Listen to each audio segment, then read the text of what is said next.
आज हम अजंता गुफा में चित्रित चित्रों के बारे में जानकारी प्राप्त करेंगे। अजंता की कई कई गुफाओं में चित्र बने हुए हैं।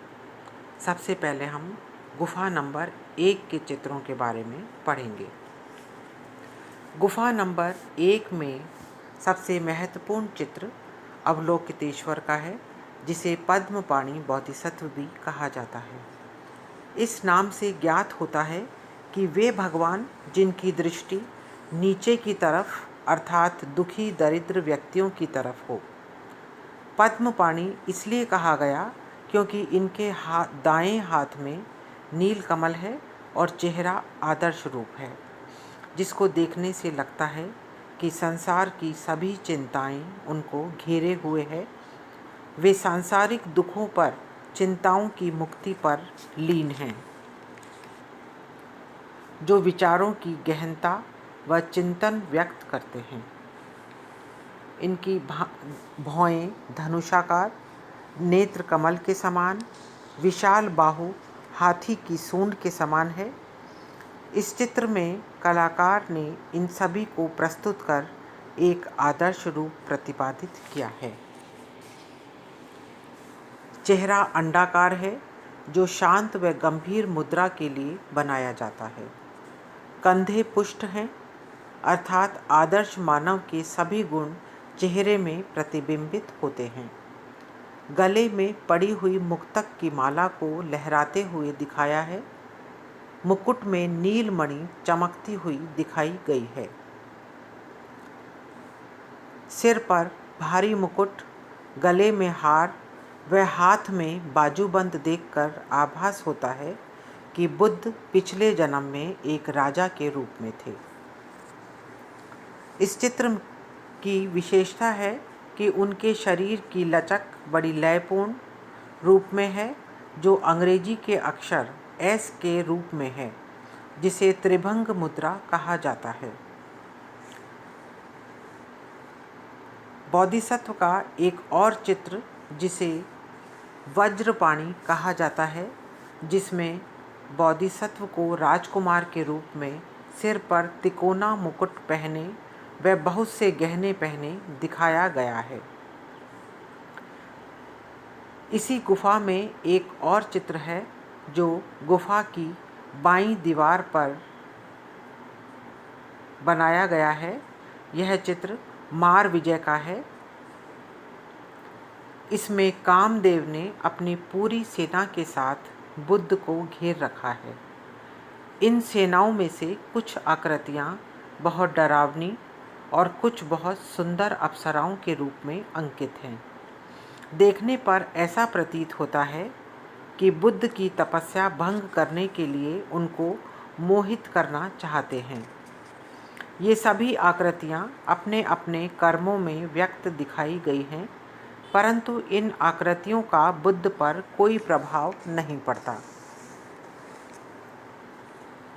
पद्मपाणि के दाहिनी ओर अप्सरा और गंधर्व की आकृति बनाई गई है, जिनको उड़ते हुए दिखाया गया है। उनके नीचे मिथुन आकृतियां हैं, जिनको श्रृंगारिक मूड में दिखाया गया है। इन आकृतियों के अंगों में कोमलता और पैरों में स्थिति जन्य लघुता का प्रयोग है।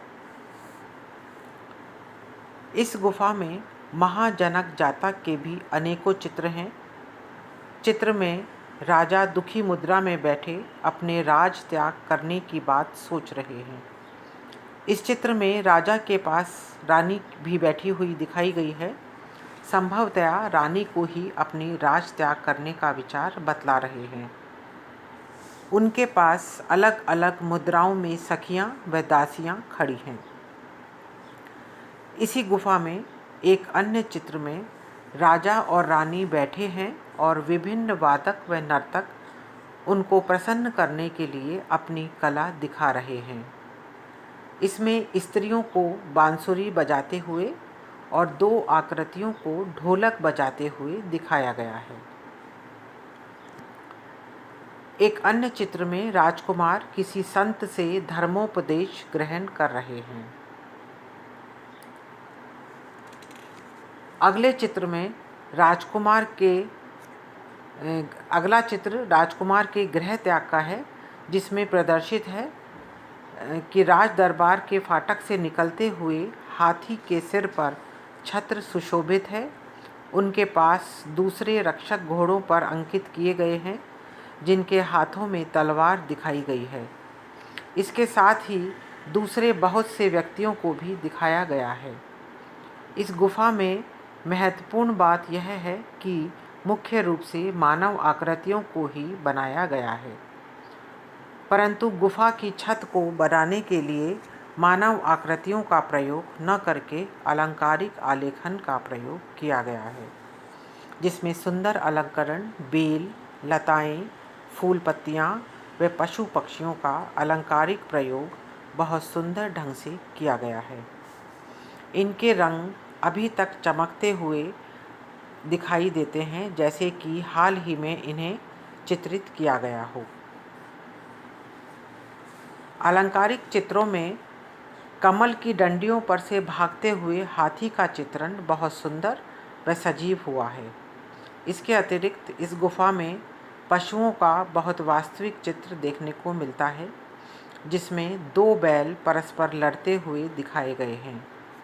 दोनों बैलों का सिर नीचे की तरफ व पूंछ उठी हुई है, मानो वे लड़ते समय अपनी पूरी शक्ति का प्रयोग कर रहे हों। ये बैल गुफा के खंभों पर बने हैं। एक अन्य चित्र जो ऐतिहासिक दृष्टि से बहुत अच्छा है, जिसमें भारतीय राजा एक ईरानी शिष्टमंडल का स्वागत करते हुए दिखाया गया है।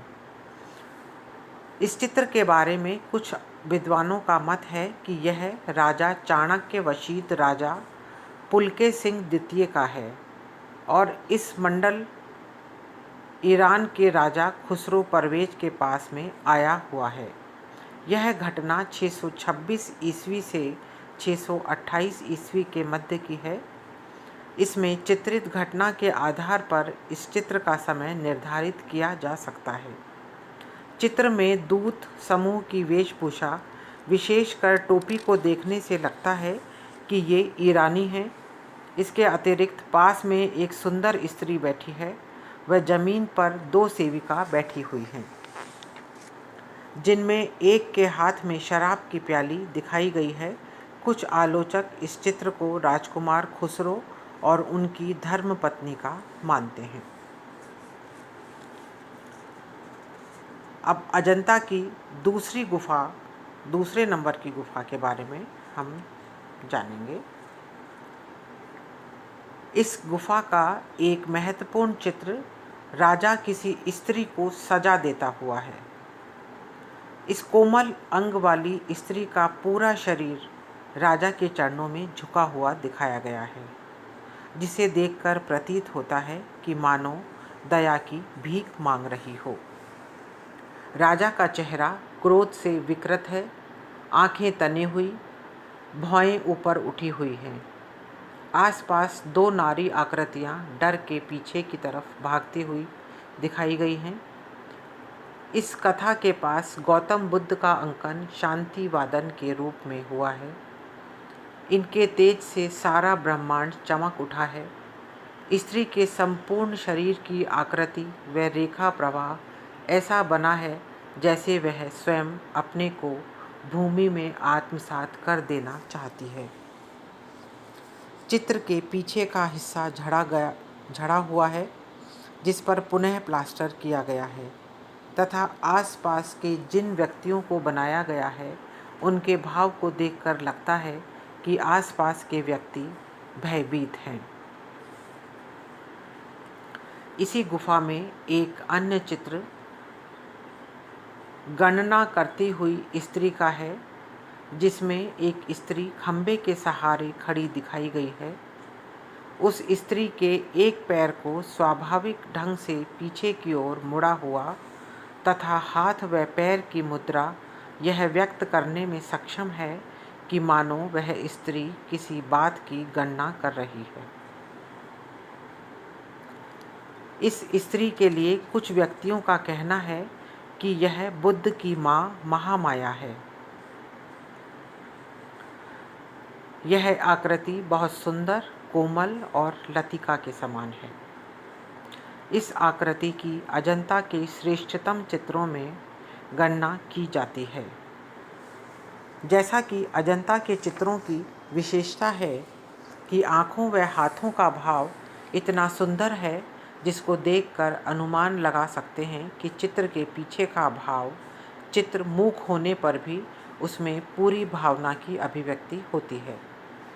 बिना बोले अपना संदेश हाथों व आँखों के माध्यम से सुना जा सकता है। इसी प्रकार का एक अन्य चित्र निराशा का है, जिसमें एक पुरुष आकृति हाथ में लाठी लिए हुए अंकित है। इस आकृति के हाथ का भाव ऐसा लगता है मानो कोई दुख समाचार सुना रहा हो और उस बेचारे का सभी कुछ नष्ट हो गया हो। इस चित्र के लिए कहा जाता है कि यह चित्र किसी राजदूत या मंत्री का होगा जो दुखपूर्ण समाचार बता रहा है। इसके साथ साथ वैराग्य की भावना को भी कलाकारों ने बड़े सुंदर ढंग से व्यक्त किया है। इस गुफा के बरामदे की छत बहुत सुंदर ढंग से अलंकृत है। गोल वृत्ताकार में पुष्प व पत्तियों से इतना सुंदर व बारीक आलेखन है मानो कालीन बिछा हो। इसके अतिरिक्त छत के वृत्ताकार आलेखन के बाहर मिथुन आकृतियाँ बहुत सुंदर ढंग से आलेखन के साथ संयोजित की गई हैं। ये थे हमारे गुफा नंबर 2 के चित्र।